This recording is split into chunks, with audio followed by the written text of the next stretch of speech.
교회의 길, 세상을 품다라는 제목으로 오늘 말씀을 함께 나누도록 하겠습니다. 아이들이 보는 책 중에요, 만화 영화로도 만들어진 정글에서 살아남기라는 책이 있습니다. 그리고 또 2탄으로 무인도에서 살아남기가 있습니다. 또 3탄으로 바이러스에서 살아남기, 해수면 상승에서 살아남기, 토네이도에서 살아남기, 태풍에서 살아남기.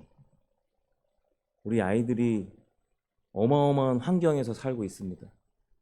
살아남기 위해서 이런 환경 속에서 어떻게 해야 하는지 그것을 배우고 있는 것이죠. 그런데 살아남기라는 제목으로 어른들이 읽는 책도 있습니다. 자본주의에서 살아남기, 그리고 직장에서 살아남기, 또 더 나아가 직장 갑질에서 살아남기 책들이 있습니다. 또 많은 또 살아남기들이 있더라고요. 인간관계 안에서 살아남기. 아이들이 보는 책의 제목을 보시면 대부분 정글, 무인도, 바이러스, 해수면, 토네이도, 태풍, 환경에서 어떻게 살아야 할까입니다. 그리고 어른들이 보는 책에는요, 자본주의에서 살아남기, 이것도 환경이긴 하지만 대부분 인간관계 안에서 어떻게 살아야 하는지에 대한 고민들이에요. 그리고 사실 자본주의에서 살아남기에도요, 내용을 보시면 그 안에 들어가 보시면 공동체의 정신, 그러니까 우리의 마음을 어떻게 모아야 할까, 우리가 어떻게 해야지 마음을 모으고 함께 협동해서 그 관계들을 통해서 자본을 끌어모을 수 있나, 이런 이야기들을 하는 것이죠.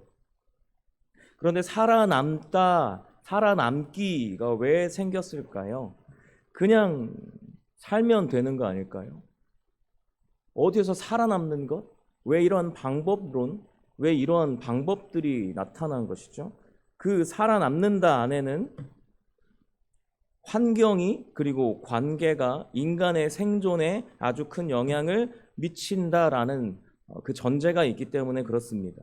환경은 사람들에게 사람의 생존에, 그리고 인간의 관계는 사람의 생존에 아주 가장 큰 영향력을 미친다라고 할 수 있는 것이죠. 왜냐하면 인간은 사회적 동물이기 때문에 그렇습니다.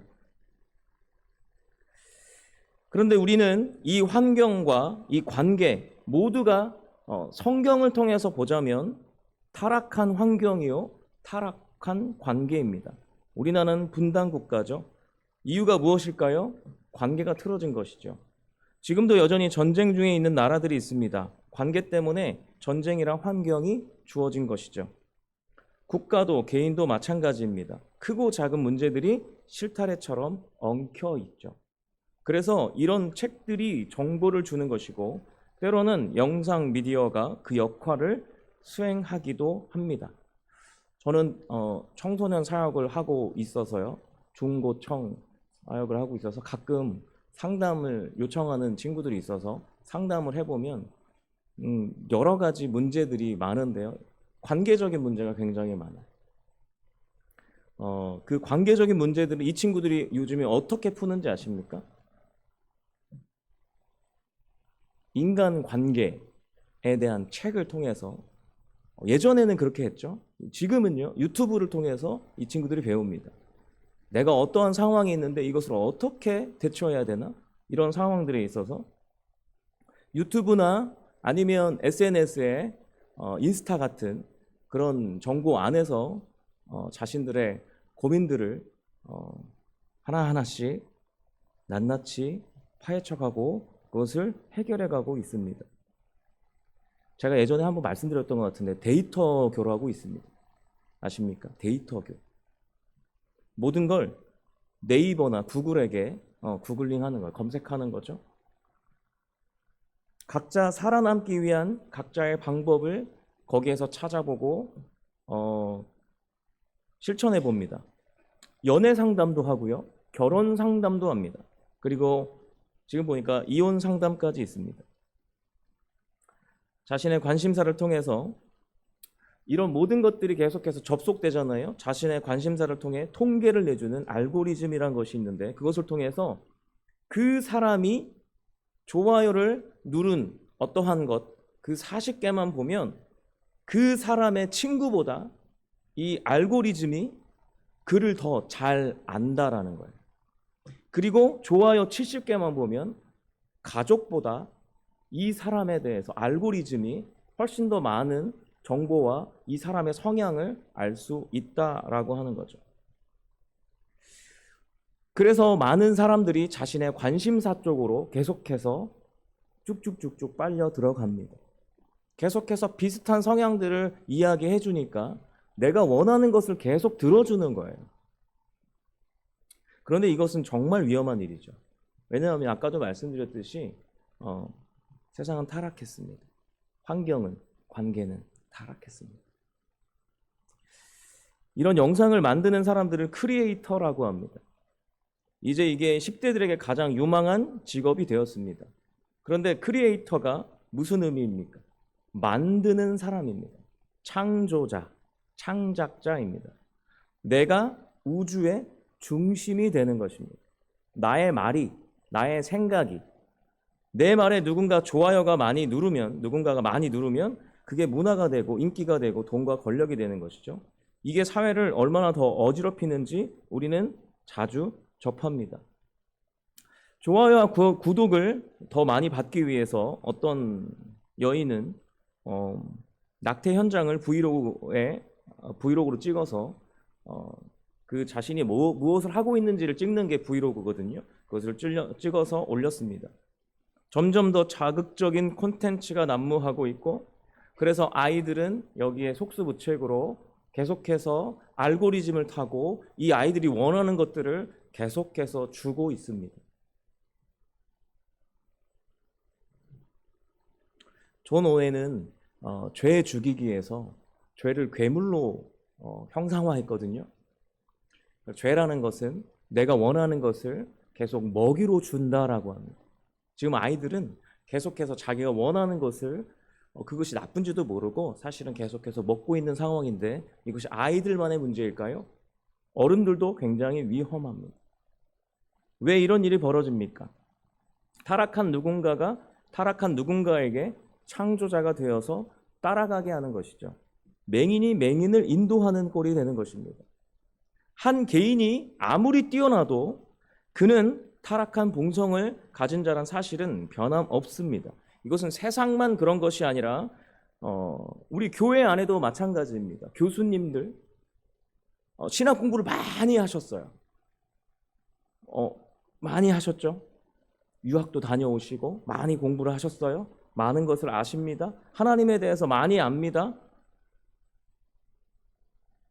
그렇다고 해서 모든 것을 다 아는 것처럼 나의 말이 다 맞다라고 이야기하는 건 인간의 타락성을 무시하는 행동입니다. 지금 유튜브에는요, 많은 기독교 콘텐츠들이 이런 식으로 올라오고 있습니다. 내가 어디서 공부했고, 내가 무엇을 했고, 그런데 그러면서 자기가 하는 이 말이 이 교회에 대해서 이야기하는데 굉장히 편협적입니다. 그래서 우리는 더 많이 배웠다, 더 많이 안다, 하나님이 주신 이 지혜를 통해서 내 눈이 띄어졌다라고 한다면 벼가 익으면 고개를 숙이듯이 더 겸손해져야 합니다. 그렇기 때문에 그런 유튜브 영상을 보실 때면 그 사람이 겸손한가 아닌가를 보시면 금방 알 수 있을 것입니다. 나의 죄악된 본성을 인정하고 다른 이들의 본성도 인정해야 합니다. 그래야 우리는 건강하게 살아갈 수 있습니다. 인간이 기준이 될 수 없습니다. 하나님만이 기준이 되시고 성경만이 기준입니다. 그래서 우리 모두가 하나님 없이는 사실 거룩의 기억자도 쳐다볼 수 없는 나약한 존재라는 사실을 우리는 잊지 않아야 합니다. 바울의 증언을 한번 들어보겠습니다. 로마서 7장 19절에서 25절 말씀을 함께 읽겠습니다. 같이 읽겠습니다. 시작. 내가 원하는 바 선은 행하지 아니하고 도리어 원하지 아니하는 바 악을 행하는도다. 만일 내가 원하지 아니하는 그것을 하면 이를 행하는 자는 내가 아니요 내 속에 거하는 죄니라. 그러므로 내가 한 법을 깨달았노니 곧 선을 행하기 원하는 나에게 악이 함께 있는 것이로다. 하나님의 법을 즐거워하되 내 지체 속에서 한 다른 법이 내 마음의 법과 싸워 내 지체 속에 있는 죄의 법으로 나를 사로잡는 것을 보는도다. 오호라, 나는 곤고한 사람이로다. 이 사망의 몸에서 누가 나를 건져내랴. 우리 주 예수 그리스도로 말미암아 하나님께 감사하리로다. 그런즉 내 자신이 마음으로는 하나님의 법을, 육신으로는 죄의 법을 섬기노라. 아멘. 무슨 말인가요? 예수님의 의를 믿음으로 말미암아 우리가 구원을 받았습니다. 의인이 되었습니다. 그럼에도 불구하고 선을 행하고 싶은 마음은 있으나 도리어 원하지 않는 악을 행하는 것이 우리의 상태라는 것이죠. 선을 행하는 나에게 악이 함께 있다. 선을 행하기를 원하는 나에게 악이 싸우고 있다. 그러다 결국엔 악을 행하더라라는 것이죠. 속은 하나님의 법을 즐거워합니다. 그래서 그렇게 말도 합니다. 그러나 여전히 이 속에서 죄의 법과 싸웁니다. 그렇기 때문에 바울의 저 고백은 우리의 평생의 고백일 수밖에 없는 것이죠. 24절에 보시면 오호라, 나는 곤고한 사람이로다. 이 사망의 몸에서 누가 나를 건져내랴. 25절에는 예수님께서 건져내셨다라고 말씀하시지만, 예수님께 감사하라 하지만, 그렇다면 믿는 자나 믿지 않는 자나 어쩌면 선을 행할 능력이 하나도 없다라는 것입니다. 어쩌면이 아니죠. 말씀대로라면 믿는 자나 믿지 않는 자나 선을 행할 능력이 하나도 없다라는 것입니다. 칼빈의 5대 교리에 보시면 전적 타락이 가장 첫 번째 나옵니다. 인간은 스스로 선을 행할 수 없습니다. 선은 하나님께로부터만 나오기 때문에 그렇습니다. 그렇기 때문에 하나님과 연결해 주시는 예수 그리스도의 의 없이는 전혀 무능한 것이 우리입니다. 그래서 우리가 자랑할 것이 없습니다. 나에게 드러나는 선은 오직 하나님에 의한 하나님의 것이 나의 의로 주어졌기 때문에 하나님의 의만을 우리는 자랑할 수 있다는 것이죠. 그렇다면 하나님의 뜻을 아는 자나 모르는 자나 악을 행할 수밖에 없는 현실 아닙니까? 라고 질문할 수 있을 것입니다. 맞습니다. 그러나 그렇기 때문에 우리의 현실은 암울한 것 같지만 이보다 더 안심시키는 하나님의 약속은 없습니다. 왜냐하면 하나님은 무에서 유를 창조하시는 분이시기 때문에 그렇습니다. 하나님은 약속을 반드시 이루시는 분이십니다. 하나님은 창조주인가의 저자인 신학자 이자 철학자인 김용규 교수는 창조주 하나님을 믿는 기독교 신앙에 대해서 이렇게 정의합니다. 기독교는 불가능한 것의 가능성을 믿는 종교다라는 것이죠. 2000년 전 어느 영광스러운 밤에 하나님이 인간이 되는 기적이 일어난 것처럼 헤어날 길이 없는 절망에 빠진 우리의 삶에도 그 같은 놀라운 기적이 일어날 수 있다는 희망을 주는 것이 기독교다라는 것입니다. 그리고 2000년 전 어느 신비로운 새벽에 죽었던 이가 무덤에서 되살아난 기적이 보여주는 것처럼 죄되고 악하며 비루한 우리에게도 새로운 삶이 시작될 수 있다. 그 혁명을 약속하는 종교가 바로 기독교다라고 말하고 있습니다. 하나님은 무에서 유를 창조하시는 분이십니다. 우리는 완전한 죄악된 본성을 가지고 있습니다. 그러나 하나님께서 우리와 함께 하시기에 하나님의 의의 나무를 심어서 자라게 하시는 분이 하나님이시다라는 것이죠.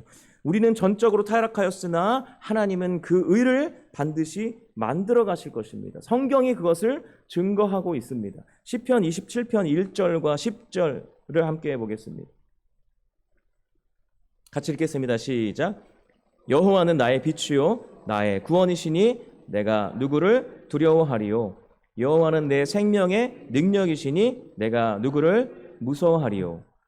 10절입니다. 그러나 여호와는 나를 영접하시리이다. 아멘. 우리가 전적으로 무능력하다. 하나님께로도 무능력합니다. 그러나 하나님은 우리를 버리시지 않으십니다. 우리에게 빛으로 오셔서 우리에게 생명의 능력으로 살아갈 수 있도록, 우리의 두려움 속에서 그렇게 나아갈 수 있도록 빛이신 분이 바로 우리의 참 부모이신 하나님 아버지입니다. 이제 드디어 본문으로 들어가겠습니다.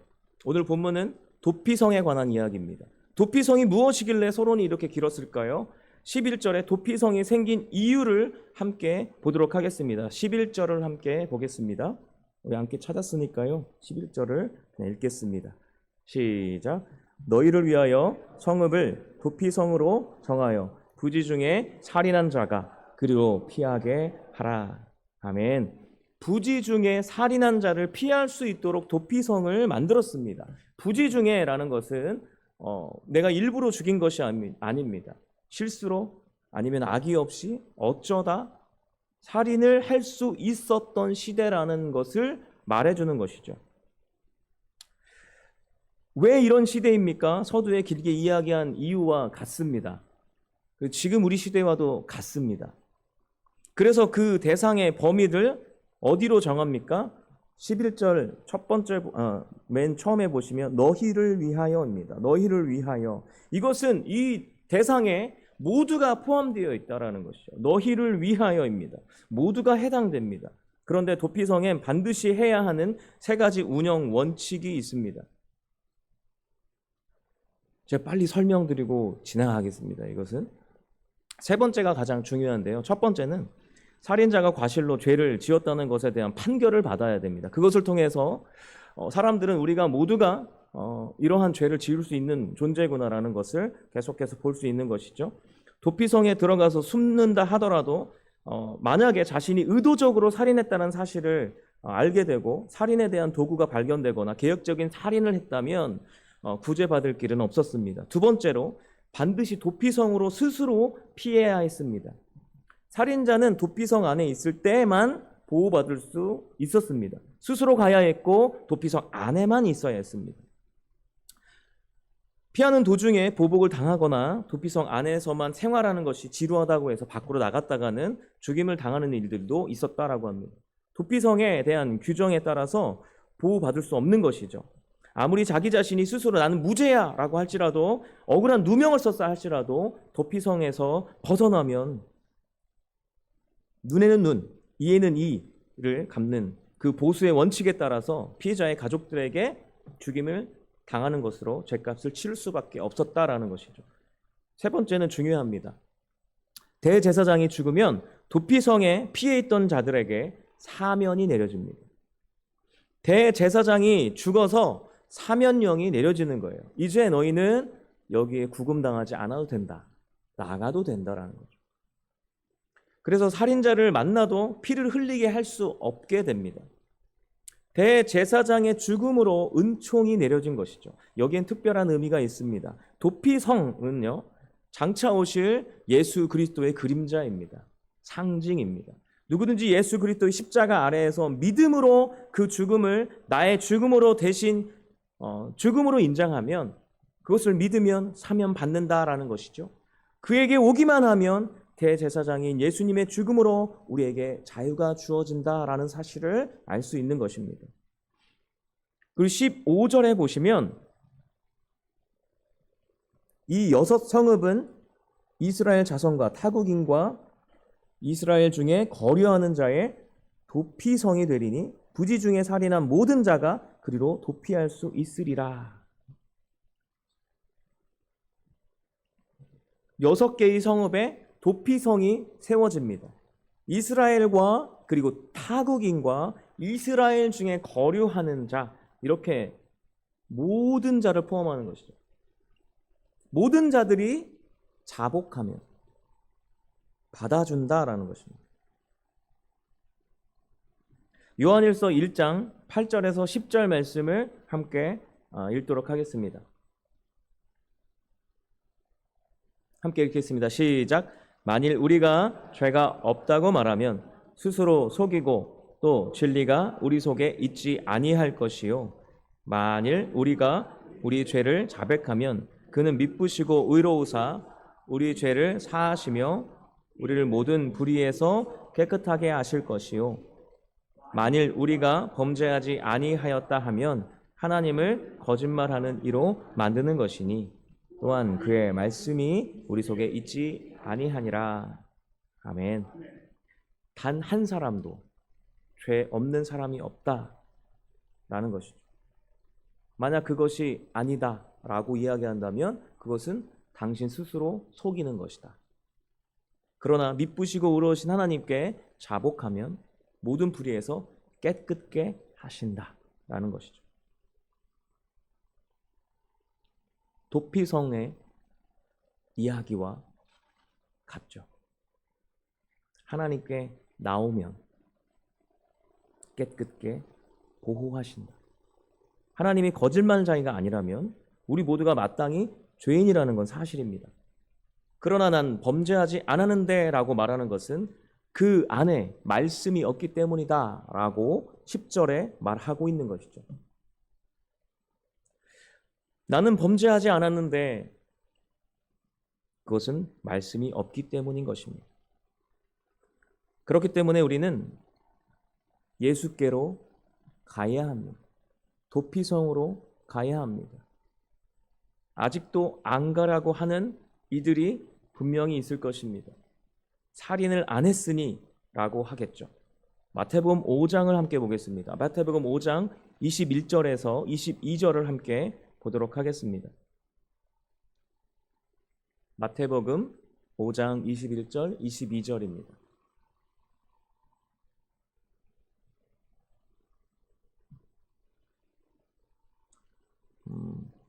제가 잘못 전한 것 같은데요.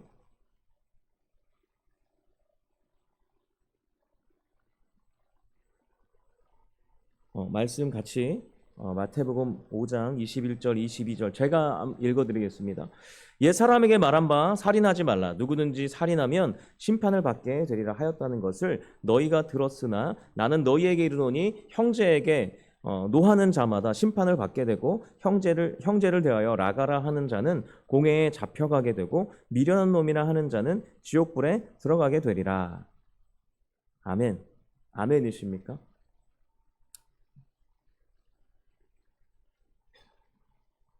살인하지 말라. 살인하면 심판을 받을 것인데 형제에게 노하는 자 심판을 받게 될 것이다. 형제에게 라가라 하는 자, 지금으로 말하면 야 이 바보야. 그리고 미련한 놈이라 하는 자, 지옥불에 들어가리라. 이것은 모든 인간을 지옥불에 넣겠다라는 하나님의 선언이십니까? 그것이 아니라 여기에 해당되지 않는 사람이 단 한 사람도 없잖아요. 그럼 모두가 지옥불에 들어간다는 것이 아니라 그와 반대로 모든 사람은 하나님의 은총 없이는 지옥에 갈 수밖에 없는 존재다라는 것입니다.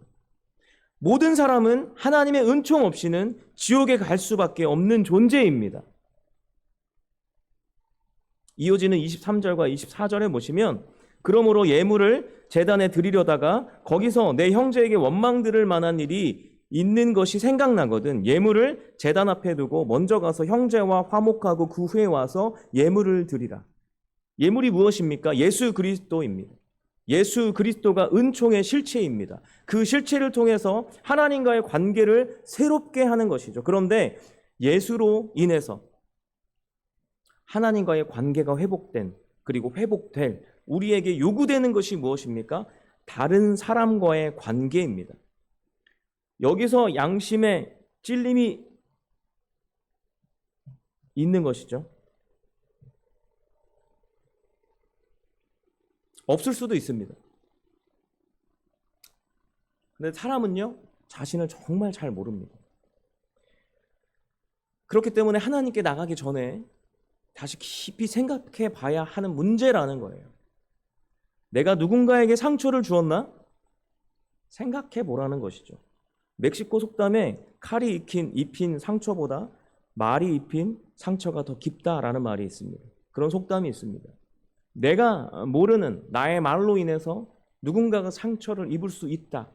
그렇다면 아까 말씀드렸던 라가라 하는 것과 미련한다 라고 하는 것과 그것을 통해서 누군가 상처를 받았다라는 것은 우리가 너무나 쉽게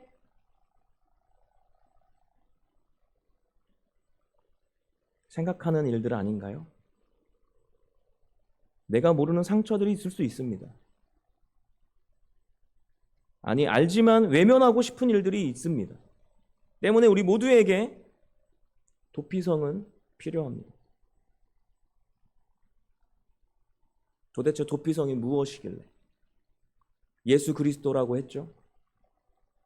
이 6개의 도피성을 하나씩 짧게 살펴보겠습니다. 그 의미를 더 깊이 들어가 보도록 하겠습니다. 첫 번째는요, 오늘 본문에 나오진 않지만 게데스입니다. 구별하다라는 뜻이에요. 납달리 산지에 있었습니다. 서쪽 경계지에 산들 가운데 있고, 그리고 갈릴리 바다 북쪽 약 80km 지점에 있었다고 해요. 예수 그리스도는 그 누구와도 구별된 그리스도이십니다. 구원자이십니다. 예수님은 십자가에 죽으셔서 그를 믿고 그에게 나아가는 자는 구원하시고 하나님의 자녀로 구별하여 주신다. 그래서 우리는 예수 그리스도 안에 있음으로 세상의 죄에서 구별되어서 거룩한 성도로 사는 그 은혜 안에 사는 것이죠. 도피성, 우리가 도피성 안에 있다, 예수 그리스도 안에 있다라는 것은 이렇게 구별되다, 은혜로서 구별되다라는 것을 상징하고 있는 것이죠. 고린도후서 5장 14절에서 17절을 함께 읽도록 하겠습니다. 같이 읽겠습니다. 시작. 그리스도의 사랑이 우리를 강권하시는도다. 우리가 생각하건대 한 사람이 모든 사람을 대신하여 죽었은즉 모든 사람이 죽은 것이라. 그가 모든 사람을 대신하여 죽으심은 살아있는 자들로 하여금 다시는 그들 자신을 위하여 살지 않고 오직 그들을 대신하여 죽었다가 다시 살아나신 이를 위하여 살게 하려 함이라. 그러므로 우리가 이제부터는 어떤 사람도 육신을 따라 알지 아니하노라. 비록 우리가 그리스도도 육신을 따라 알았으나 이제부터는 그같이 알지 아니하노라. 그런즉 누구든지 그리스도 안에 있으면 새로운 피조물이라. 이전 것은 지나갔으니 보라 새 것이 되었도다. 아멘.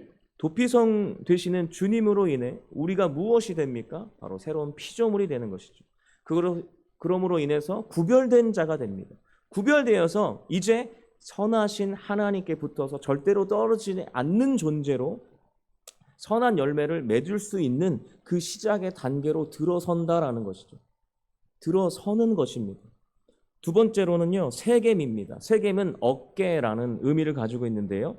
어디 있는지 제가 말씀드리지 않겠습니다. 이게 제가 지명에 대해서는 그냥 넘어가겠습니다. 예수님은 우리의 모든 무거운 짐, 십자가를 직접 어깨에 메시고 십자가에 달려 죽으셨습니다. 예수님이 친히 말씀하시기를 수고하고 무거운 짐진 자들아 다 내게로 오라 내가 너희를 쉬게 하리라. 내 멍에는 가볍고 쉬움이라 라고 마태복음 11장 28절에서 말씀하셨는데요. 예수님의 멍에는 무엇일까요? 우리가 져야 하는 것입니다. 예수님의 멍에는 무엇입니까? 바로 사랑입니다. 바로 사랑입니다. 예수 그리스도의 그 사랑, 우리에게 그 사랑을 주시기 위해서, 그리고 그 사랑이 우리 안에 심겨지기 위해서 예수님께서 오셨는데요. 그 사랑의 본질에 대해서 예수님께서 십자가를 어깨에 지시고 오래 참음으로 올라가셨습니다. 십자가에 달려 죽으심으로 오래 참으심으로 그 사랑을 우리에게 주셨습니다. 어깨에 짊어진 그 무게를 오래 참음으로 하나님의 그 놀라우신 사랑을, 오래 참는 그 사랑을 확증하셨다라는 것이죠. 그 사랑이 우리 가운데 있습니다. 세 번째로 헤브론입니다. 헤브론은요, 연합, 동맹, 교제, 친구라는 의미를 가지고 있습니다. 헤브론은 지금 이스라엘과 하마스의 그 전쟁의 한복판에 있는 곳이죠. 기럇 아르바로 알려진 곳으로, 지명에 대한 건 넘어가겠습니다. 로마서 6장 5절과 7절에 보시면 같이 읽을까요? 시작. 만일 우리가 그의 죽으심과 같은 모양으로 연합한 자가 되었으면 또한 그의 부활과 같은 모양으로 연합한 자도 되리라. 우리가 알거니와 우리의 옛 사람이 예수와 함께 십자가에 못 박힌 것은 죄의 몸이 죽어 다시는 우리가 죄에게 종노릇하지 아니하려 함이니 이는 죽은 자가 죄에서 벗어나 의롭다 하심을 얻었음이라. 아멘. 그리스도와의 연합은 우리가 부활과 같은 모양으로 연합한 자가 되었다라는 것이죠. 부활하신 그 모양으로 연합되었다.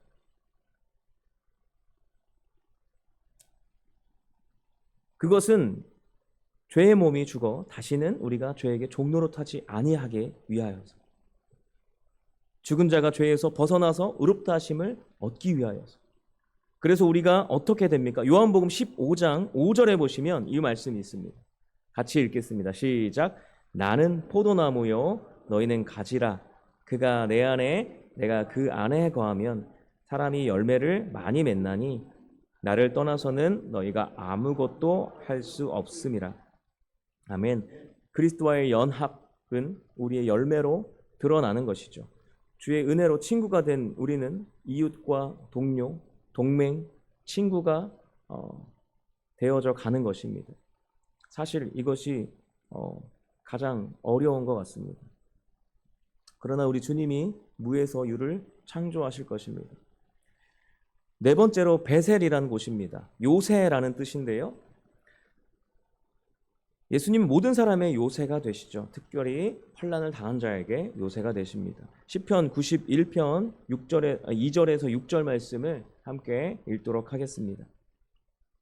같이 읽겠습니다. 시작. 나는 여호와를 향하여 말하기를 그는 나의 피난처요 나의 요새요 내가 의뢰하는 하나님이라 하리니 이는 그가 너를 새 사냥꾼의 올무에서와 심한 전염병에서 건지실 것임이로다. 그가 너를 그의 깃으로 덮으시리니 내가 그의 날개 아래에 피하리로다. 그의 진실함은 방패와 손 방패가 되시나니 너는 밤에 찾아오는 공포와 낮에 낮아드는 화살과 어두울 때 퍼지는 전염병과 밝을 때 닥쳐오는 재앙을 두려워하지 아니하리로다. 아멘. 나의 주가 나의 요새이시다. 두려움이 없다. 라는 것이죠. 환난에서 건지시는 이, 전염병에서, 그리고 사냥꾼의 올무에서, 밤에 찾아오는 공포와 날아드는 화살에서, 모든 환난에서 건지시는 자라는 것이죠.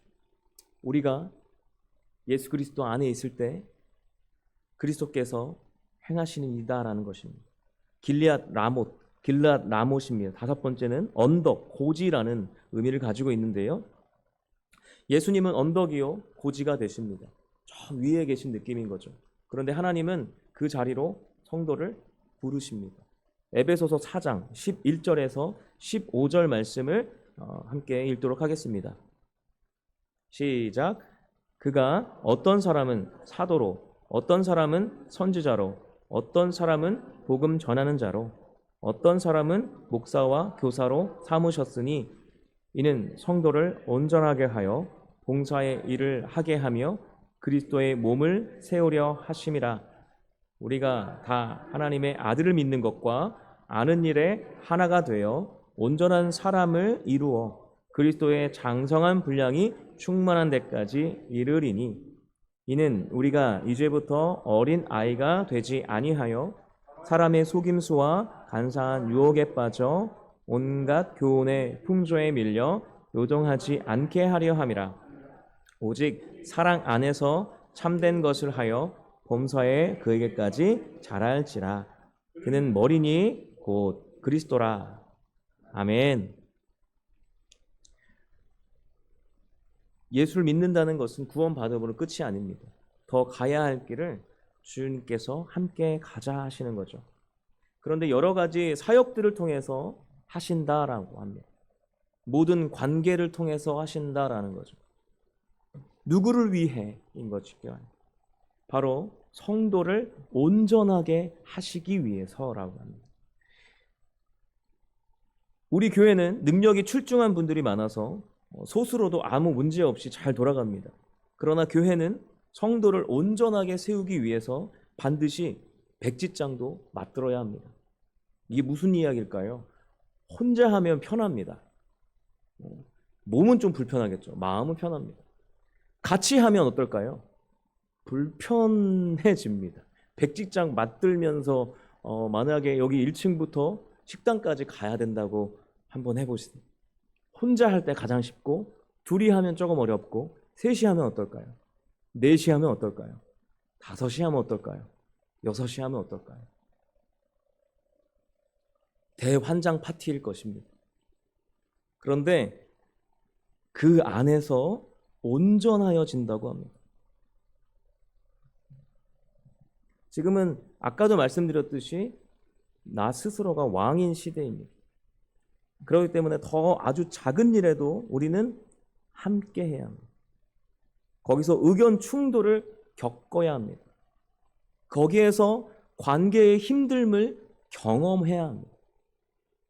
그 안에서 그것 안에서 회복되는 것도 경험해야 합니다.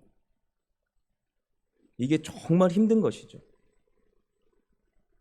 그러나 우리의 성장을 위해선 필수 불가결한 일이다라는 것입니다.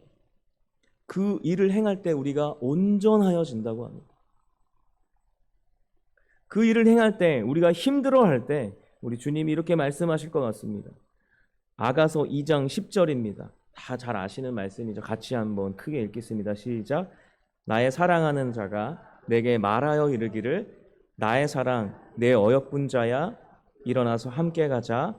주님이 아멘. 오늘 이 말씀을 오전에 묵상했습니다. 주님이 함께 가자라고 하십니다. 일어나라. 일어나서 함께 가자. 충청도 말로 있나 아닙니까? 있나? 저는 딱 그것만 생각났습니다. 있나? 우리 주님이 그렇게 말씀해 주실 것 같아요. 힘드니? 있나? 같이 가자. 사실 우리는 언덕을 보고 산을 바라볼 때 크면 클수록 우리 주님의 분량이 얼마나 큽니까? 보면 볼수록 어떨까요? 올라가고 싶어도 주저앉고 싶은 마음만 먹어도 주저앉고 싶은 것이 우리의 연약함일 것입니다. 그때 누군가 손을 잡아주면 어떻습니까? 그것도 나를 가장 사랑하는 이가 손을 잡아준다면 어떻습니까? 이건 아이의 손을 잡은 아빠와 같습니다. 저희 시우리가 아빠랑 가면 군대가 무섭지 않을 거라 했습니다. 계속 올라가도 힘든 건 여전하겠지만 그러나 풍경들이 달라질 것이고 이미 올라온 길을 보면 당시엔 힘들어 죽을 것 같았지만 그 경험과 시간들이 작아짐을 보게 될 것입니다. 6번째 마지막입니다. 곤란입니다. 곤란인데 곤란하다가 아닙니다. 곤란은 기쁨입니다.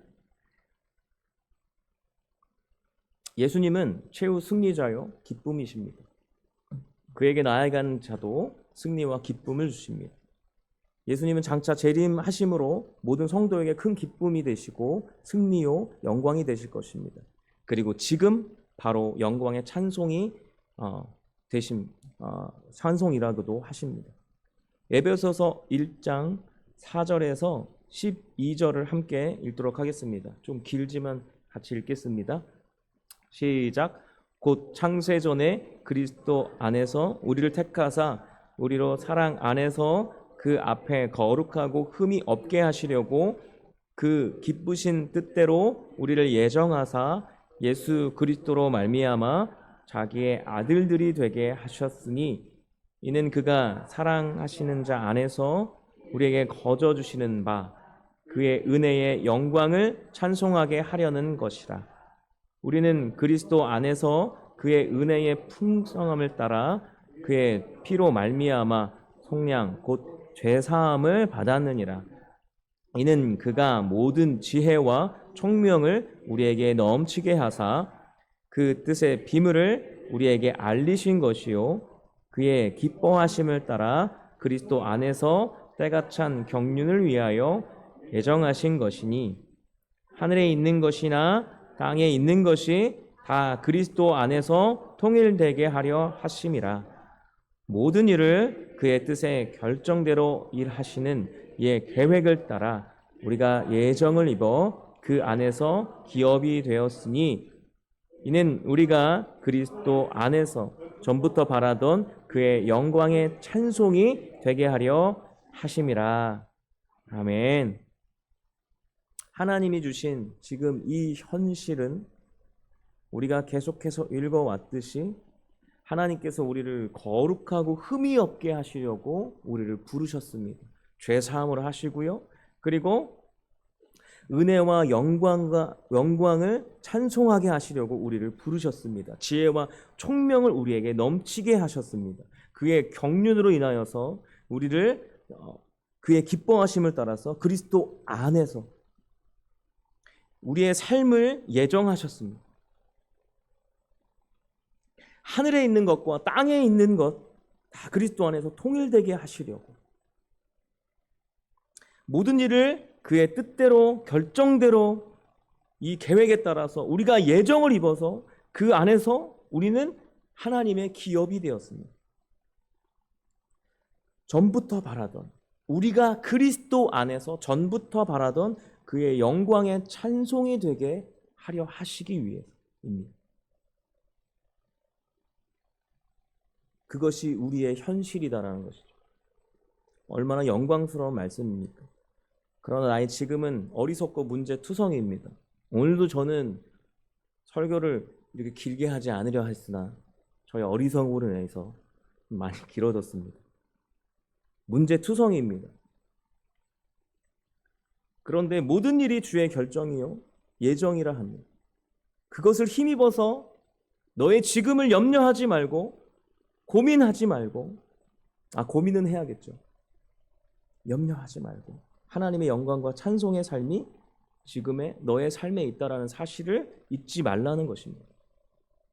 이 모든 것이 예수 그리스도 안에서 누릴 수 있는 것이다라는 것입니다. 제가 왜 이것을 계속 길게 이야기했을까요? 제가 하나씩 또 다시 말씀드리고 싶지만 정리하는 차원에서 하고 싶지만 시간이 없어서 이것을 누리는 것입니다. 세상은 무엇을 따라갑니까? 자기 자신이 생각하는 자기 소견에 옳은 대로 나아갑니다. 그것이 타락한 환경과 그리고 타락한 관계 안에서 계속해서 이루어져 간다라는 것이죠. 그렇다면 교회는 어떻게 해야 합니까? 교회는 이 세상에서 어떻게 살아남아야 합니까? 교회는 예수 그리스도 안에서 살아남아야 합니다. 예수 그리스도 안에서 사는 것입니다. 우리는 이것을 누리며 살아야 합니다. 구별되고 십자가 지신 그 오래 참으신 사랑을 우리는 계속해서 경험하고 연합의 이름으로 내 이웃을 사랑하며 그리고 하나님이 주신 그 은사를 가지고 봉사하며 온전하여 주며 하나님께서 나의 지금을 하나님께서 이루어져 가고 나의 지금을 하나님의 영광과 찬송의 삶으로 인도하신다는 그 사실, 그 예정하심 안에 우리가 있다는 사실에 우리가 이 삶을 살아가야 한다는 것이죠.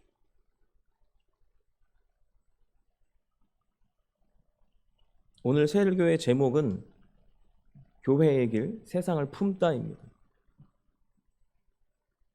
우리는 예수 그리스도가 우리 가운데 계십니다. 우리는 세상의 것으로 나아가지 않습니다. 우리 안에 계신 예수 그리스도로 인하여서 우리는 세상에 보여지는 존재입니다. 우리를 빛과 소금이라고 하셨죠. 우리는 세상을 무엇으로 품고 있습니까? 도피성 되시는 예수님만 증거하기를 바랍니다. 세상은 이것을 미련하다 할지라도 하나님이 그것을 할 것입니다. 우리는 단 한 사람도 책임지지 못합니다. 그러나 하나님께서 그 한 사람을 책임지십니다. 또 교회도 책임지십니다. 예정하신 대로 그렇게 행하실 것입니다. 이 시간 함께 기도하겠습니다.